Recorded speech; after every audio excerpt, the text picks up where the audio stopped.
Merry Christmas. Merry Christmas.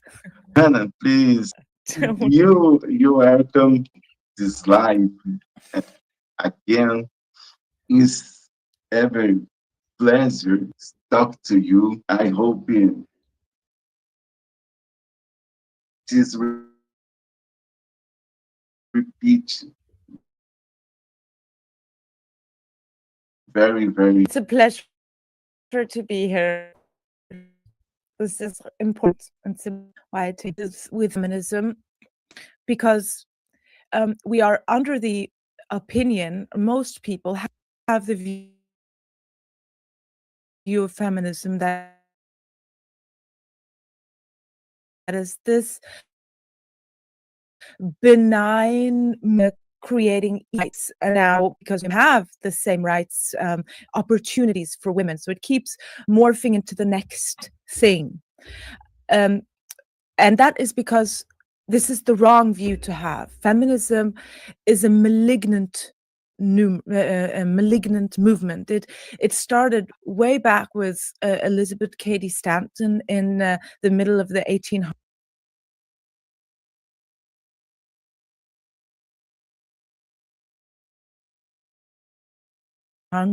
She wrote around 1850, thereabouts. And already back then, feminism was not about just equal rights for women. She writes that feminism is about, for them, it was about free love. It was about creating complete freedom for women, and that meant abolishing the family, destroying the family structure, because the early feminists already, they believed that marriage and children were constraining women. It was like trade camp and slavery for women, and they used these words. They believed that women were always oppressed by men through these constraints. So they all, way back in the 1800s, were writing about free love, and that as easily dissolved as a paper, just a contract. And nowhere in their writings do they care about the welfare of children, or about women that were less privileged than they were. Because if you look at the early feminists, so Elizabeth Cady Stanton, she was the first. Then you had Mary Wollstonecraft, Victoria Woodhull ran for president. You had Percy and Mary Shelley. Percy was a man. They were married. They were all wealthy for the time. They were all very privileged. They were simply resentful, and they were envious of white men in their class, right? So feminism has never been the welfare of all women. It's been, and it's still of liberal, privileged, already privileged women. That is what the feminist movement is about. And that explanation, it covers why feminists aren't very concerned with the rights of women in Muslim countries, for example, in Islam. They're not talking about that at all, because it's on the bottom about resenting men of the same class. And so that is why I'm concerned with feminism, because I see very clearly how feminism is making women, men, and children ill. It's making them sick. And I'm too frustrated sitting in therapy with women who have made bad choices all their lives because of the feminist narrative, and are now untreatable. By the time sitting in for me, they are untreatable because of all these bad choices that come directly from the narrative pushed by feminists. so how wrong are they when they said feminism is a cancer? How wrong? They're not wrong at all. It was just more insidious, more subtle. They've been extremely good at packaging, at making it palatable. It's amazing marketing that they did. It's really was professional. None of this is by chance. And now we see feminism in everything that kids watch, everything that we watched. Take for example Gilmore Girls. Do you know Gilmore Girls? Did you have? With everywhere. It was loved by all. And what is the message of that show? It is you don't need any men. Women are happiest when they are independent, when they get to focus on their education and their career. And in the end, Rory has sex with someone at a party, and she's not interested in finding out who that is, and she chooses to end up exactly like her mother, raising the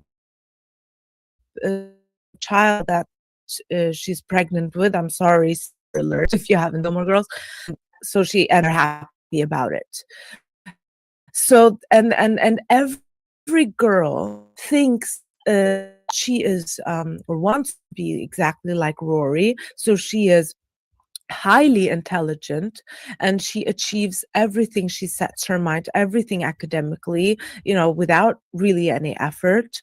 And she's completely happy throughout her university degree without any boyfriend. That's something she even thinks about, and she keeps being approached by boys, by guys. She's like, oh no, I don't need to focus on my study. It's so important. And that's not the reality. Very few girls are like Rory Gilmore and the other girls that you see portrayed in series like this. Very few. Most girls are average intelligent, and they are more than are more volatile emotionally. They're more likely to feel negative emotions, so it means they're more prone to anxiety and depression. And when they're in their 20s and they're doing these university degrees, they're seeking attachment, they're seeking connection. And if this is not fulfilled, they develop anxiety, they develop panic attacks because they're terrified that they're going to be alone forever. And if that continues and they get into their 30s and that's still not fulfilled, they start some job or whatnot, HR, business administration. A lot of women are studying business administration now. They start their job. What happens? 40% of women now, in their professional women, they're diagnosed with a burnout. It's estimated that they have burnouts. And it's because they're working. Suddenly they look up and they're like, why the heck am I doing this? I don't want to be doing this. I want a family. I want children. It's because there's a hormonal shift in women when they enter their 30s. So the body responds to the decline in the ovarian. This leads to this popular biological ticking. Oh, the biological clock is just a myth. Like, no, it's not just a myth. It's something that happens because we do crave motherhood. This is an intrinsic desire. And when we don't fill it, as we see, there's a motivational conflict that happens in women. And that motivational conflict is that I'm going on this path, and that path is towards an education and towards a career. And that's fine for some time because I tell myself enough and I'm told by society that this is really important. Then suddenly my intrinsic desires are telling me, hold on, your actual goal should be over here in this direction. And they're finding themselves in this conflict. And that will arise for some women in their 20s and for other women in their 30s. And that will then manifest in either anxiety, depression, both, or this burnout that everyone's talking about. And that really is how this motivational conflict manifests clinically. And when these women are at that point that they're sitting in therapy, they can't sleep, they can't focus, they're feeling extremely lonely and empty, and they get into this feedback loop. So they're anxious, they can't sleep, then they can't perform the next day. So they're sitting in class, they don't get good grades anymore. And that's the first time they've ever experienced bad grades, because girls now, the educational system is tailored to their needs, right? So we've changed how we educate kids to favor girls. Girls like to have the lecture in front, and they're good at sitting still and writing and doing what they're told. Boys are not good at this, right? They want to go and play and do and compete.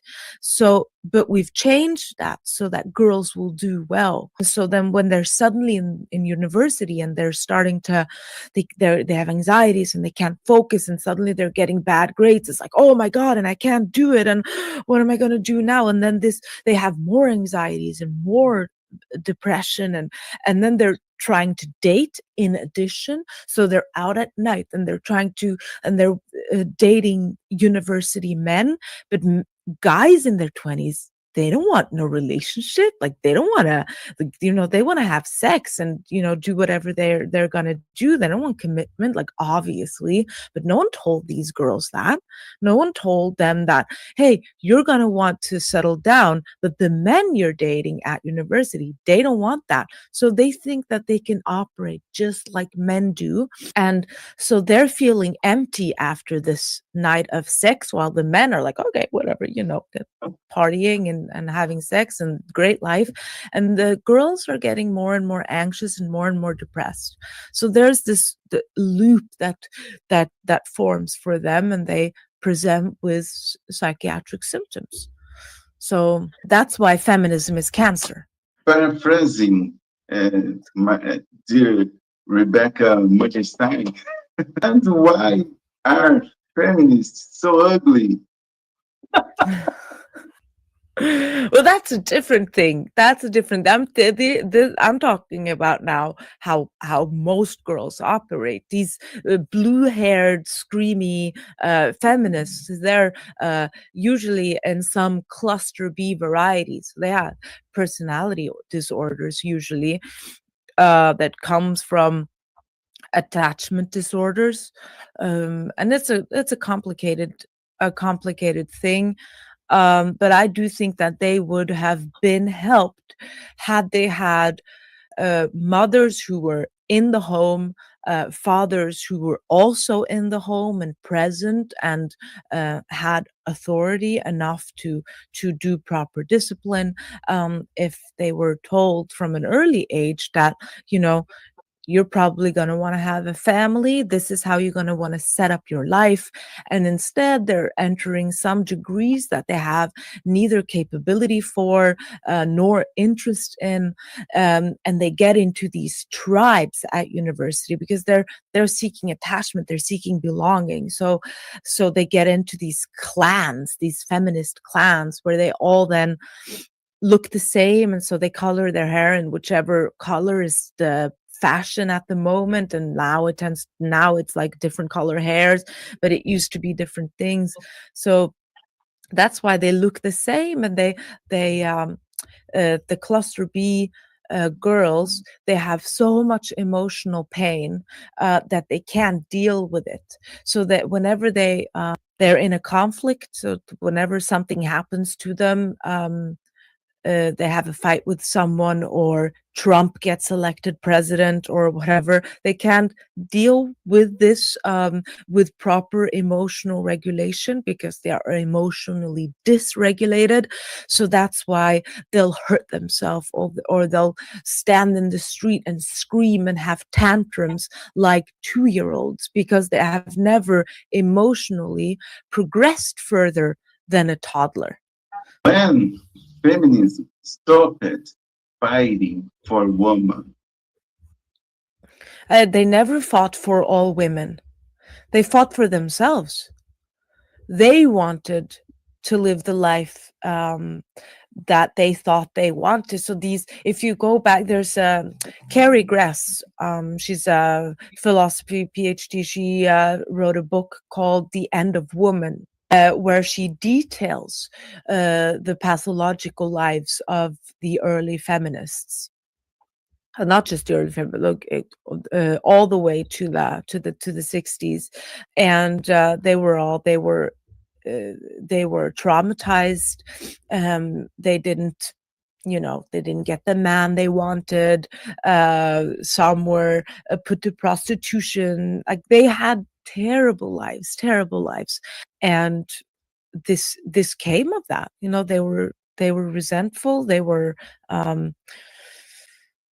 hurt.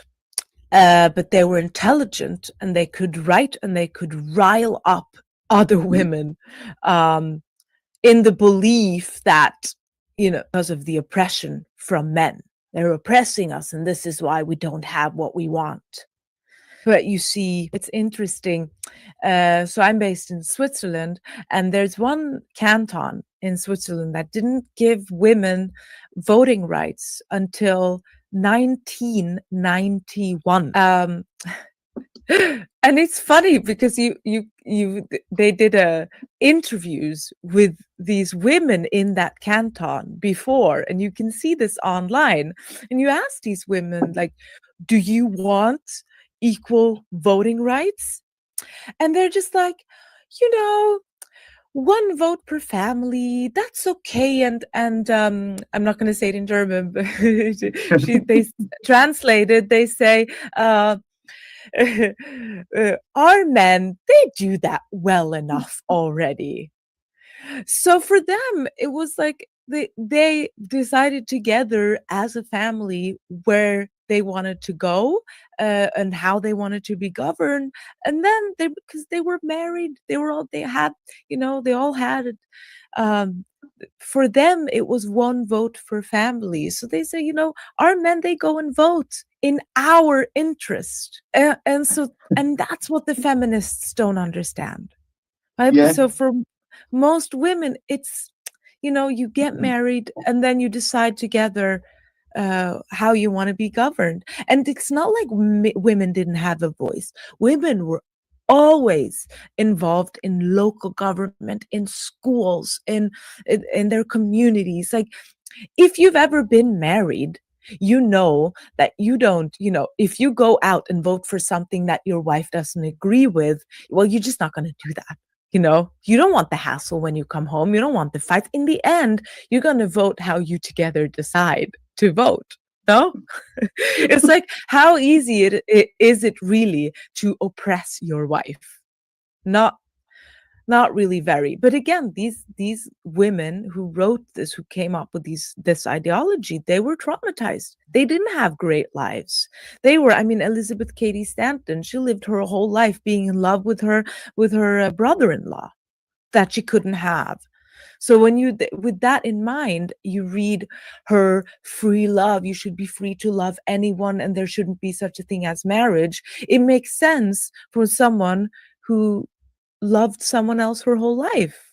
Are there psychiatric disorders in feminism, or is it just ideological insight?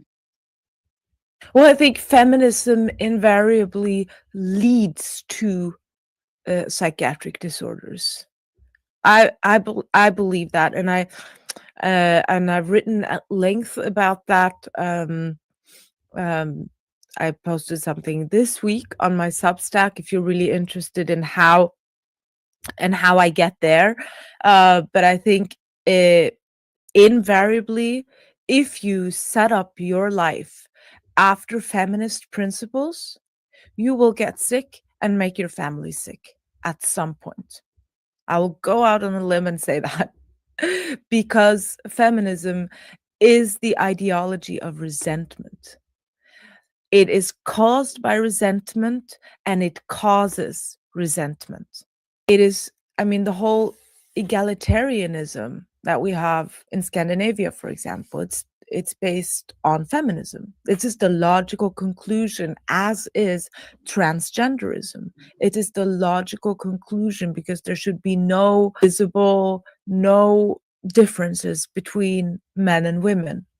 So feminism is just dismissing all biological and psychological needs that we have that differ in men and women. It set out originally to destroy the family, and it has destroyed the family.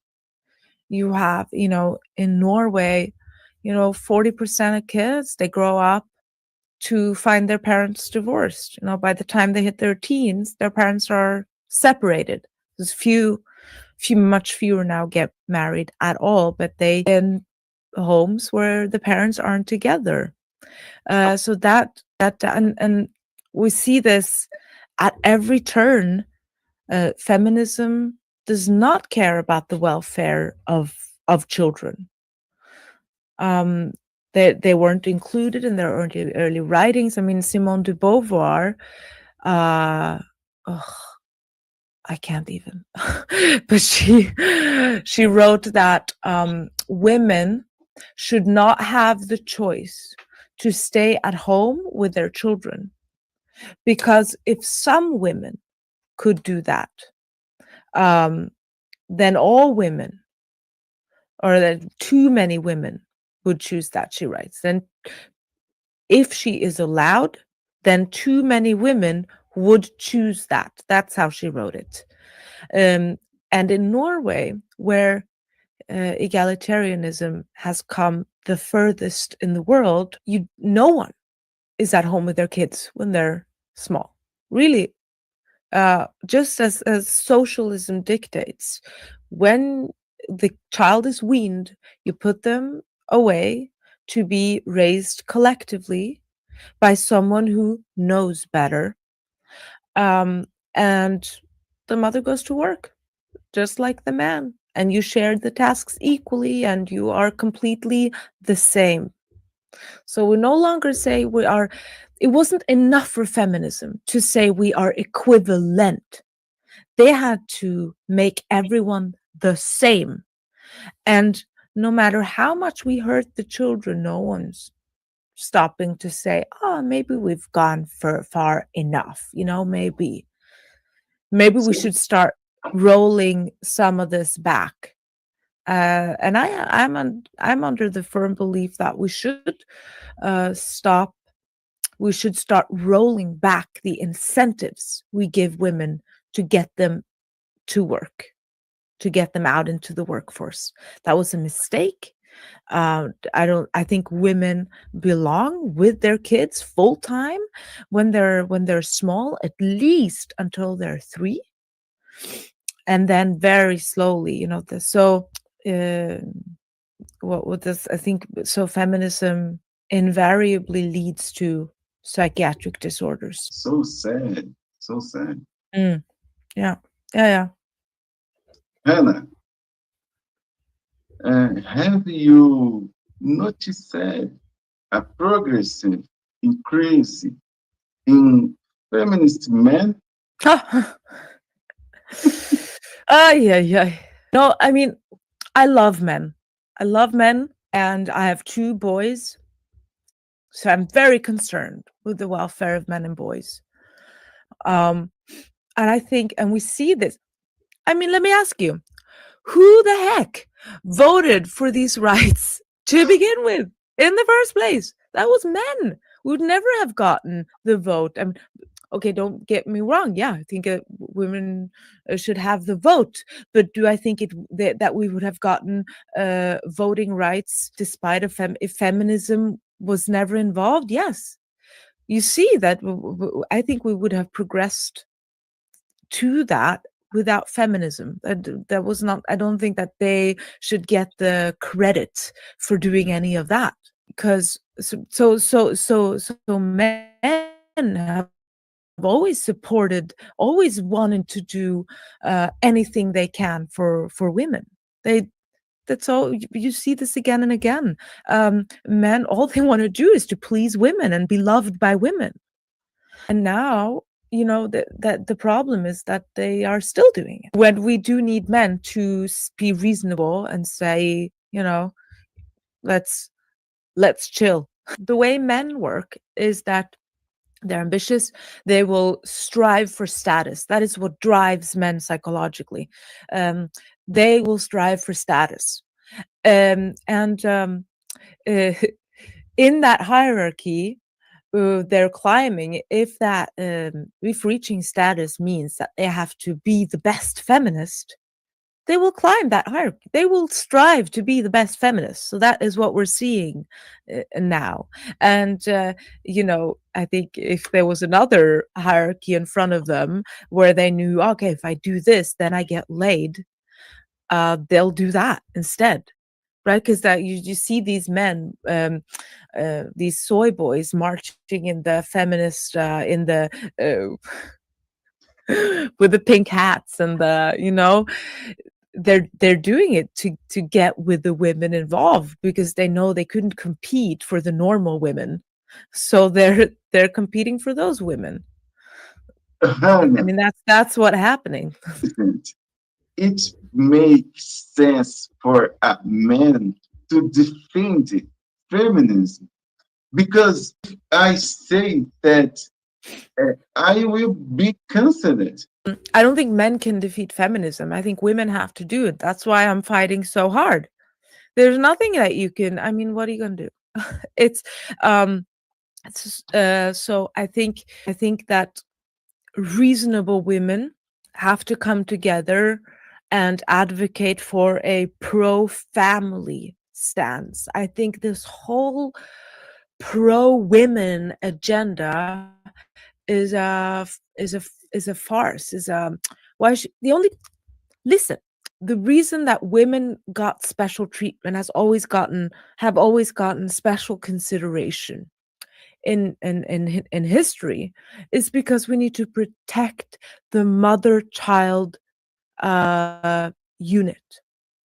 That's why. But I think that women should only get that special consideration if and when they are in the situation of being vulnerable for a child. And women aren't sacrificing for children anymore. And if you're not doing that, you have no claim for special consideration. Why should men go and die in war if you are not taking care of the children?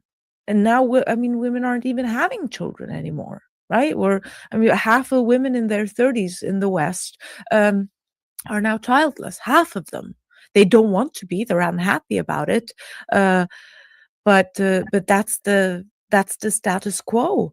And you should. I notice it very well when I'm out. I have 3 kids, and when I travel with them alone, sometimes I take them to Norway. I travel with them on. I take a flight with the 3 kids alone. And now they're a bit bigger. My youngest is 3 years old, but I did so when they were babies. So I have 3 kids in very similar ages, right? So I had a baby, then I had a 2-year-old, and I had a 4-year-old. So I traveled alone with 3 very small kids. And what happened? People were visibly annoyed. People were like, oh, why are you even having kids if you can't handle it? Like, people were saying nasty stuff. No one was helping me. No one was and no one came to my aid or would give up their seat so I could sit next to my kid. Nothing like that. And every year I travel with them, I notice it's getting worse. People's attitudes are getting worse because people are just thinking about themselves. They're no longer thinking about what can we do to protect the mother-child unit. And that's a grave mistake. So why should we now give women special consideration anymore? So I think once women have to come together and say, hey, our duty is to sacrifice for our kids, and men's duty, and they're still doing their duty, is to sacrifice for us, right? They go out, they're conscripted, they go die in war. And what do? We think about ourselves, our career. We have destinies to fulfill. Right? You can't say that anymore. You can't say that women should sacrifice for it. We shouldn't sacrifice for men. We shouldn't sacrifice for our children. We should do exactly what we want at any moment. And no one's just disputing that. And I don't think that men can come and say, like, hey, that this isn't right anymore. Why women have to do that. And women have to stand up to witchy women. And you see, it's funny if you go and look at like demonstrations from like all the way back, 1890, really the first pictures of the demonstrations. You see, they're all impeccably dressed. You can see that these are rich women, right? These are really, they weren't normal women dressed like that. But these are, and it's the same now. The women who are fighting for feminism, and I mean, what's that? Like, for example, affirmative action. This is one of the things that upset me the most, because it's anti-family, it's anti-kids. They are liberal, affluent women fight for being promoted ahead of men, that there should be quotas for women on boards in STEM fields. And now if you work in corporate as a man, you're not gonna, you're gonna have to wait for all the women to get in line ahead of you, no matter your seniority, no matter your rank, no matter your competence. If suddenly a woman is hired, she's going to be promoted ahead of you because of these affirmative actions. And these are women who usually don't have kids. It's not like they're sacrificing for their kids at home. They'll put their one kid, if they have one, in daycare, and then enjoy the privileges that have been fought for by feminists. That's the men that they are being promoted ahead of. They're family men. Maybe they're providing for a whole family. Maybe they've chosen to have for the mom to stay at home with the kids, and they're trying to live on one salary. Those women don't care about that. What about those women? What about the women who choose to focus on their husband's career so that they can be home with their kids?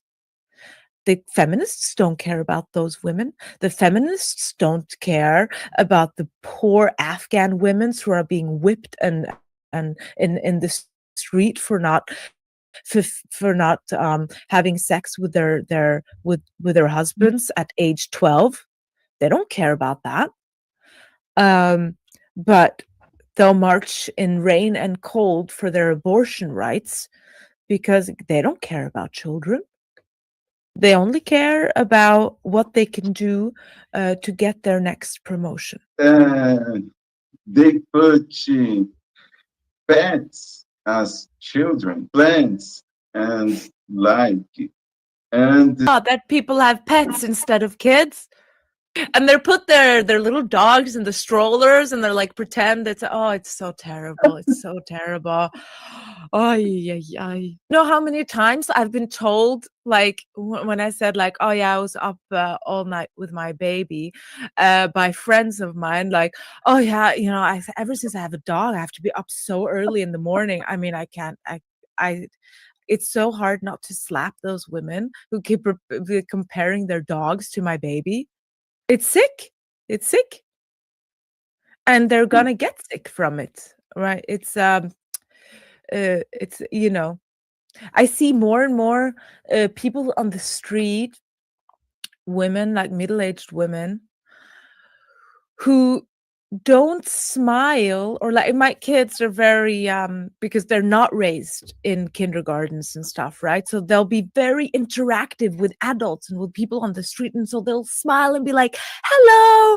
And there's so many people now who don't stop and acknowledge them. They don't stop and smile back. They don't think it's cute. So it's like, oh hi. And so many women who just don't, but their dogs. And if my kids want to pet their dogs, it's like, oh no, he's in a mood today. Like, my dog is in a mood today. Can't, like, your kid can't pet them. Like, it's just, it's sick. Yeah. It's like, I really told, like, oh yeah, he didn't sleep well, so that's why he's like barking and almost biting your head off. But so this is, but it's a pathological sign when people aren't responding to kids. That that's not a good sign. This it you know, our whole attitude towards kids is it's our devaluing humanity, right? We don't care about the future of humanity. We only care about our fulfilling our own needs and gratification in the moment. And these people, they don't care about how they're going to, what life they're going to lead 10 years, 20 years down the line, right? Because I see these people who build their lives around their job and around their pets. I see them 10 years later, they're depressed. They can't handle life because what's going to happen? You're going to get old and ugly.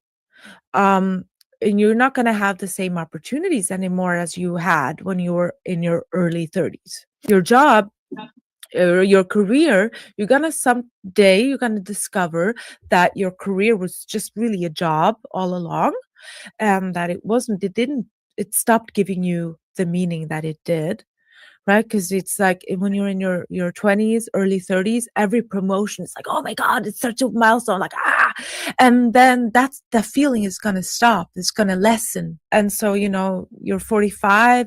Are you going to go to clubs? Are you going to have fun being like the 45-year-olds in clubs? Probably not. People around you, they're going to have families. Then what's going to happen? Your parents are going to get sick. They're not going to have time for you anymore. So your whole life's going to change, and you're going to want to have built a life already with some meaning, right? Yeah, you're going to want to have a job and an income, but you're going to want to have an intimate relationship. This is what your mental health needs, right? It needs money. You need some money, distance from happy with money, to, okay, we can get into that another time. But anyway, you're going to need to have finance. You're going to need to have an intimate relationship. You're going to need to have some interests, some hobby. You're going to want to have a couple of kids, because what else are you going to do, right? They're your legacy if you're a man.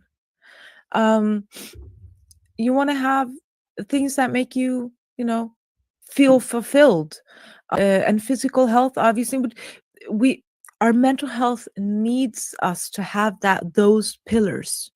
And when we only focus on that one thing that gives you gratification in your 20s, which is like career milestones, that tells you, oh, I did so well, oh, I'm so good, it's just not enough. It's not enough. And I just see how that goes wrong.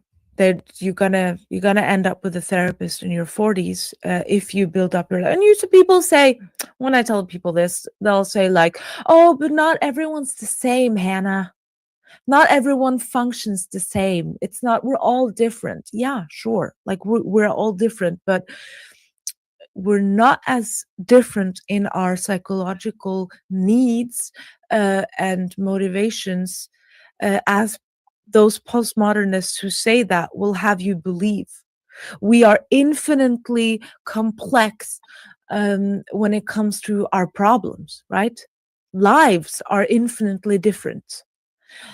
But as human beings, we want those things that I mentioned. We need those things.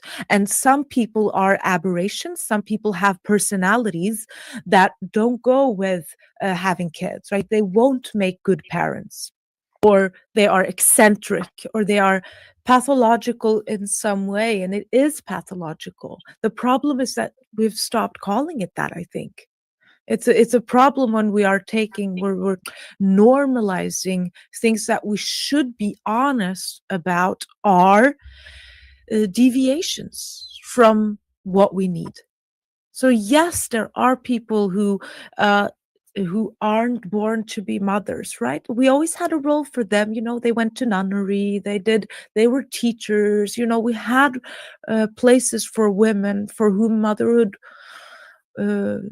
wasn't meant, and that's okay. But what's not okay is when we apply that to most women, right? Because the honest truth is that most of us want to have that baby in the stroller, not the pet. So it's this void that we're trying to fill, and then we're calling it normal. So this is Crazy, it's crazy. Before I forget, let's go to the end because of time. And I will like you to explain about your project on social media, Psychobible, so that Brazilians can follow it too. please go check it out. It's Psychobabble or hannahspier.substack.com. That also works. Or just search for Psychobabble. This is a hybrid publication and podcast. So I release an episode every 2 weeks, and it's either a topic that I do just me, or I have really interesting guests on. We talk about all the narratives in our culture that make us sick, that make us mentally ill. So it's about all of these liberal narratives where feminism is the crown jewel that really contribute to our very, very poor mental health. So I get into everything. I get into the narcissism of social media, all these trends. I pick up things on TikTok and that people do, and I sort of explain why this is damaging and why these narratives are wrong. So I do that, and I write I write articles on different things. So now I wrote why feminism creates psychopathology in different women, and I take you through a journey of the stages in women's life in which they get sick. And I also did newly did a series on why it's a problem when we elevate physicians to the point where they decide what's moral or not. So, for example, in abortion, why should abortion be between a woman and her doctor? What sort of place should we put a doctor in that decision? So what is the problem when we remove religion, when we secularize society and place doctors in its stead? So these are the sort of questions that I grapple with there, if you want to read or if you want to listen. And there you can also interact with me and I'm always happy to hear questions, and I answer them. I really make a point out of answering my audience's question. So I hope to see you all there on all the different Spotify, Apple, Podbean, all of the you find. Just do Psychobabble. Great. And on YouTube. I'm also on YouTube. So if you are fluent in English, follow along and learn a lot with Psychobible. Hannah, what advice can you, as a doctor and mother, give Brazilian mothers about the feminist movement in relation to their children? That is an excellent question. I make a point with my daughter. I have one daughter and two sons. To already when she's small, so she's 6 now, so she started asking questions and offering her opinions about things. I try to impress upon her to think, to put herself in boys' shoes, in men's shoes. because the messages that girls are given are very much sort of the world is unfair to women, and men want to exploit your labor, and if people can, they will take advantage of you, and that. But this is true for both men and women, right? This is true for humans. It's that life is difficult and it's full of suffering and struggles, and this is why we need to band together, a man and a woman, so that we can handle life's adversities. And I want her to not go into a relationship or a marriage with a fundamental resentment towards men, because that's what I see in a lot of young women now. They go through life, they meet situations, at work and in relationships, with this resentment towards men, right? And that's feminism. That's feminism at work. So I'll give you a concrete example of what I did with my daughter the other day. She was putting on her pantyhose. So she really likes wearing dresses. She's a princess. So but then it's winter and you have to put on your pantyhose, your stockings, and it's tight and it's cold and it's uncomfortable. Like, we've all been there. And she's like, "Oh, it's so unfair. The boys, they don't have to wear this. They don't have to wear this. I don't want to." And then you could say one of two things. You could say, I know, honey, it's unfair. It's unfair. But the world's unfair to women. And this isn't the first situation where you're gonna be unfairly treated or find it unfair to be a girl and not a boy. You recognize this?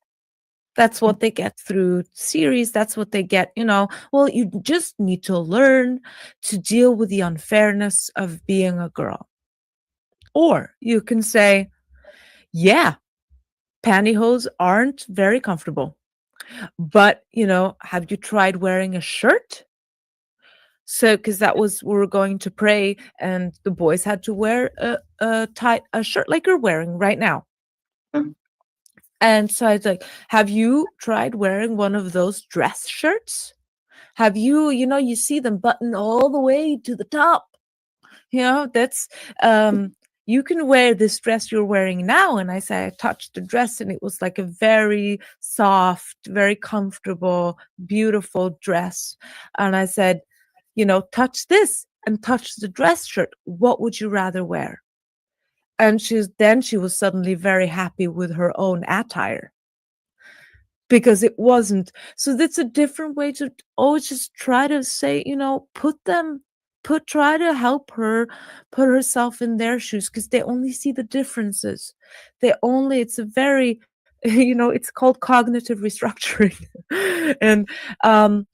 And you can do this along the way. So yeah, I asked her to tidy more because she's just better at it. So I asked her, oh, can you tidy up they have one kid's room, they all sleep in a room together. Could you help me tidy the room? I need it tidied. And then it's, instead of, oh, but it's unfair, and I say, you know what?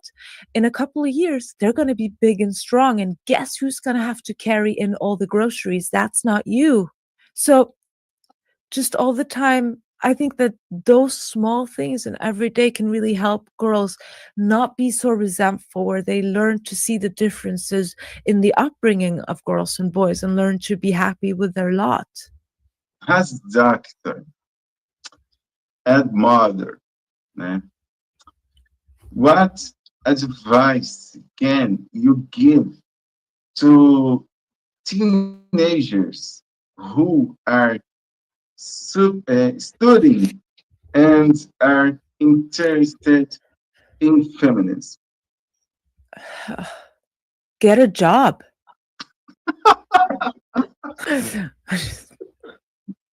I love you. I love you. I love you. Do something valuable. Yeah, I used to work in nursing homes. I used to clean poop out of old people and, put them in nappies and change their beds. And that, that cleared the feminism right out of me. So funny. Um,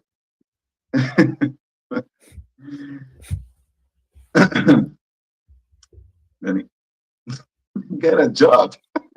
Yeah. Just no, but put the focus somewhere else. Put the focus somewhere else. Do for others. Want to talk you very much for this conversation and patience. Sorry for the pronunciation and accent. Don't And, worry. and please make your final considerations. No, thank you so much. I think we really got through a lot of many things, and I hope your listeners got something out of it. Yeah, there are always more questions to answer. At some point, you have to say, "See you next time."